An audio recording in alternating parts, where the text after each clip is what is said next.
All right, aloha everyone. My name is Geschwind. I'm again at the I'm an education outreach specialist at NOAA at the Inouye Regional Center, and I'm going to do a little intro in terms of what NOAA does here in the Pacific region, just to give you a quick flavor.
All right, thanks so much.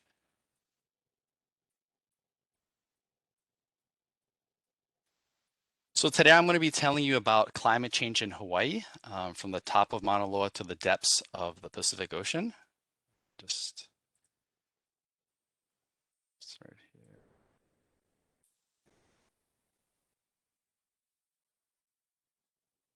And so when we think about climate change, here in Hawaii and throughout the world, one of the biggest problems we face is there's a lot of confusion that might be built around it. And the one thing that I want you to take from this talk are these three items. Number one, climate change is simple, meaning we already understand the problem.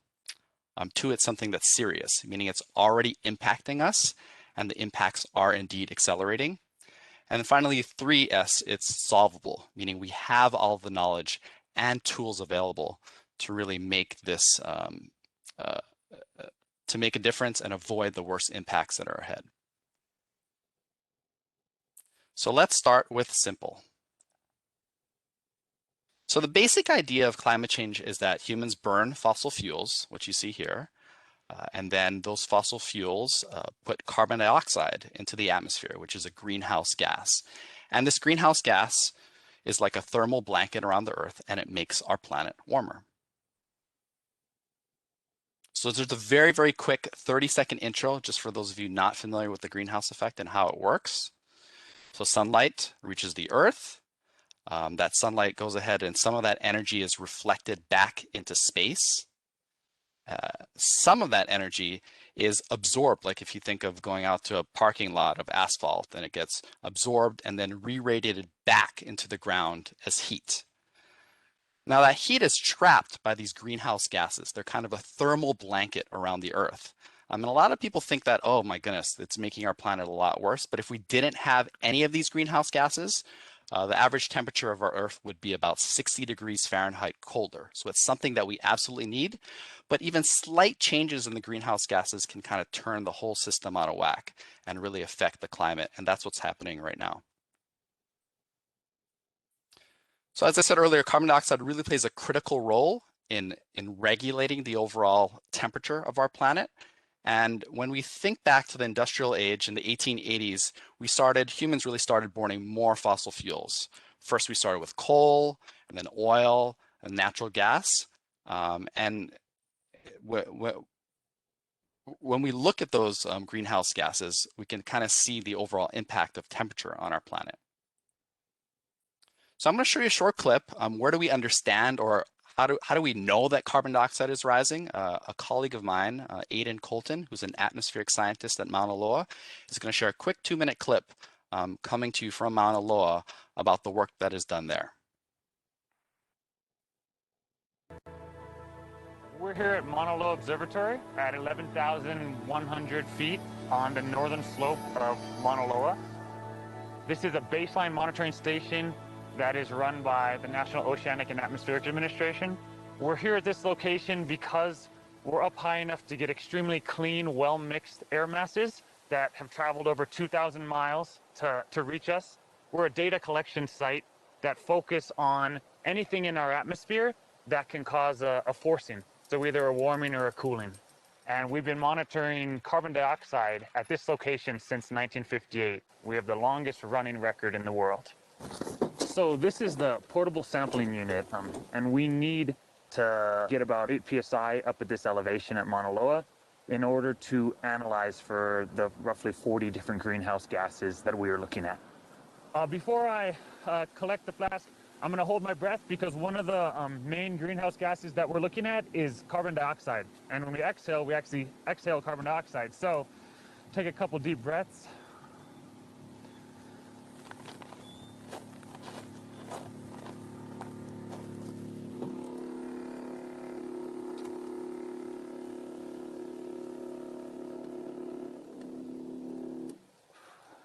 Now I can close it and I can breathe out.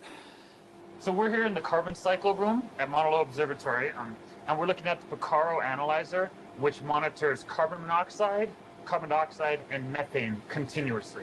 So that's our goal here, to get extremely accurate and precise data over a long period of time. So when we first started monitoring in 1958, we were seeing about 316 parts per million CO2 in the atmosphere. And now, this past year, we're seeing over 410. So right now, the last 5-minute average was 415.27 parts per million. And before that was 415.28. And that's the accuracy that we're looking at. And we do that 24 hours a day, 7 days a week, 365 days a year. All right, so thanks, Aidan, for giving us an idea of what's going on at Mauna Loa. In terms of what the output is, this is a graph showing you what's coming from Mauna Loa. You see the ups and downs and ups and downs. That's showing you the Earth that's sort of breathing in and out as it goes through the different seasonal cycles. But you can clearly see a trend line that's going up, starting from the late 1950s all the way up to today. Now, if we start just smoothing out this graph and noticing our upward trend, you wonder, well, what does that relate in terms of temperature? So a quick overlay, yes, there are some bumps that go up and down with temperature, but the overall trend matches. As carbon dioxide and other greenhouse gases go up, it's causing our planet to warm. And let's just look here at the local level. So this is data from here in Honolulu, and you can see a trend line looking at 30-year temperature averages. And from the 1950s to 80s to now to the last 30 years or so. And you can see it's clearly rising as well, going from on average 76.5 degrees up to 78 degrees. So 2.5 degrees Fahrenheit warming in that time period. What might happen to the future? Again, that depends a lot on what we do. So if we keep doing what we're doing, sort of a business as usual path, and continue down our current path, we could get a warming of up to 8 degrees. This is Fahrenheit. But if we really make steep emission cuts and really take personal responsibility and also collective action, we can really make a dent in that potential future warming. So the simple section really covered planetary warming. Here I'm going to get into how warming impacts other parts of our climate beyond temperature, like water, our oceans, coral reefs, the impacts that we feel today. So here's just a very, very quick diagram and how this kind of works out. So warming is leading to the other changes of CO2. We're already seeing that warming, and some of the potential implications are rising sea levels, wild weather, coral reefs. You'll hear a lot about this in a lot of our remaining talks today. So I'm going to just touch very briefly on them. We've seen the oceans heating up. So the oceans really play a critical role in our climate, and our oceans absorb heat and ocean currents and distribute them throughout the world. And ocean temperatures have really risen across most of the globe in the last century. And when you look at where all that extra heat has gone, a vast majority, 93% of it, has gone into our global oceans, primarily the surface of the oceans. And what has that done? Well, we know warmer water takes up more space, so that expands our water, and that leads to sea level rise. Coupled with melting glaciers, collapsing ice sheets, those are all factors that are increasing sea level rise. And what we've seen over the past 100 years has been unprecedented over the past 19 centuries, so almost 2,000 years. So what does that mean, right? Well, it's not just the fact of the sea level rising, but we have to think of other conditions like storm surges or coastal flooding. We see a lot of sunny days without storms around that there's flooding. If any of you have gone down to Mapunapuna in that industrial area, whenever there's a big rain, or whenever there's not a big rain, but whenever there's any kind of like high tides, it's flooding there, even though it's completely sunny. So let's take this home, and what does it mean to me personally? So this is where I live. I live in Kaka'ako here, and I really think a lot about, I have two kids, two small kids, 1 3 and 1 7. And if we do nothing, this is what my neighborhood will look like when my kids are my age. So this is 40 years into the future, a business as usual scenario, and I'm situated right around there. Right, so this really hits home in terms of thinking about what we're leaving our future generations. There's a picture of my two kids. 40% of Hawaii beaches could be gone in 30 years because of sea level rise. And there are lots of other implications as well. So just touching very quickly on hurricanes, right? What we know is that warmer water means more fuel for the hurricanes, which means in time hurricanes are generally become more destructive. And there's going to be a talk later on today where we can go into a little bit more detail. So basically, it doesn't mean necessarily that there are going to be more hurricanes, but a potential for much larger and stronger hurricanes that intensify a lot more rapidly because of our much warmer oceans. So other parts of the serious equation that we have to think about and how they impact us in terms of impacting our nature around us, our overall health, and overall our economy. So it's really something that's not just restricted to, when we think about climate change and polar bears and how our critters are being affected, but really affects us personally as well in those three different factors. So very, very quickly, you can see some of the impacts on there of more lasting heat, heavier downpours, more intense droughts, higher risk of wildfires, and we talked earlier about rapidly intensifying hurricanes as well. You see some of the impacts on the animal and ecosystem side, right? As the climate warms, a lot of these critters are having to move northward to higher and higher elevations. And a lot of their seasonal cycles in terms of when they migrate from one place to another start getting disrupted. And then finally, coral reefs, which we'll have a talk later on today too. They're especially sensitive to temperature and really get impacted by severe heat waves. Our health, you can see the impact there in terms of making pollution worse, impacting asthma rates, where it's much more difficult to go outside because of intense heat waves. We think about mosquitoes and other vector-borne diseases that are being spread to higher locations because of the much warmer temperatures, longer allergy seasons. So there are a lot of factors that don't come immediate to mind, but do have a very big impact on our overall health and well-being.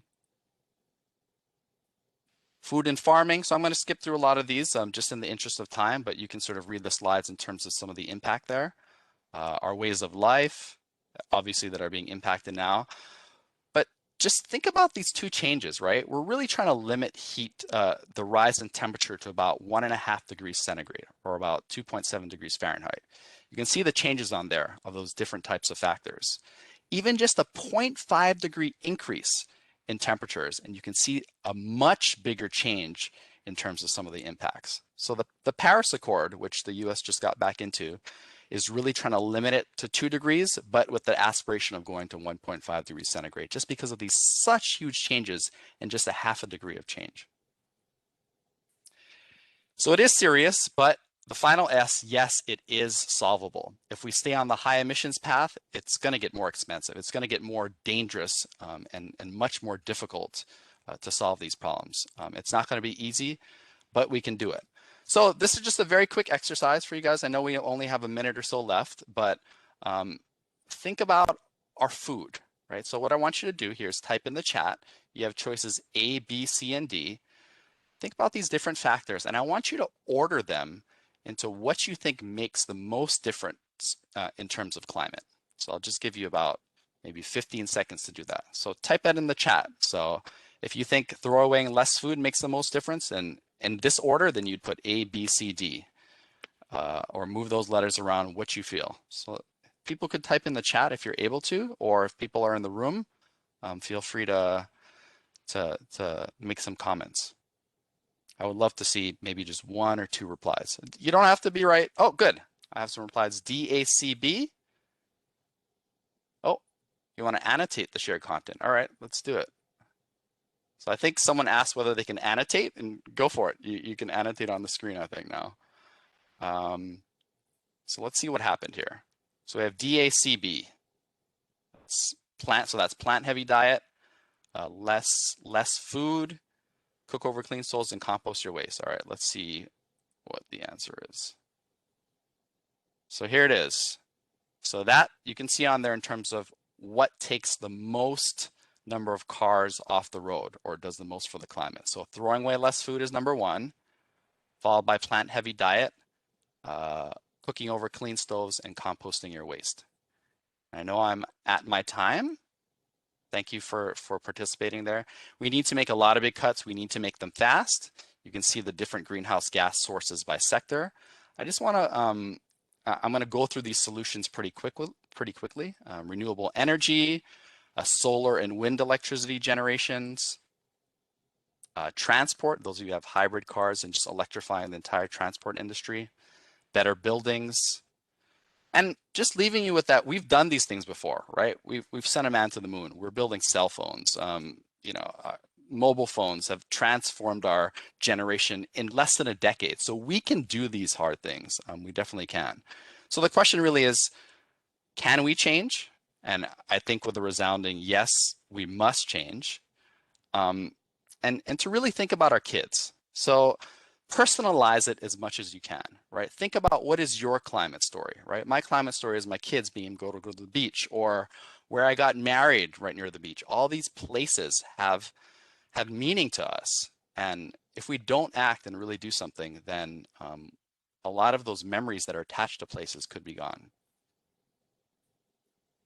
So I would just end with, yes, we can and we must, and our world does indeed depend on it. So I'm at 10:22. I'm a couple of minutes over, but maybe in transition, if anyone wants to, who's online, they can continue to ask questions, and I'd be happy to answer a few questions too. But thank you so much for your attention. I appreciate it. And please stick around for the rest of our talks. They'll be covering a lot of what I mentioned quickly in much more detail.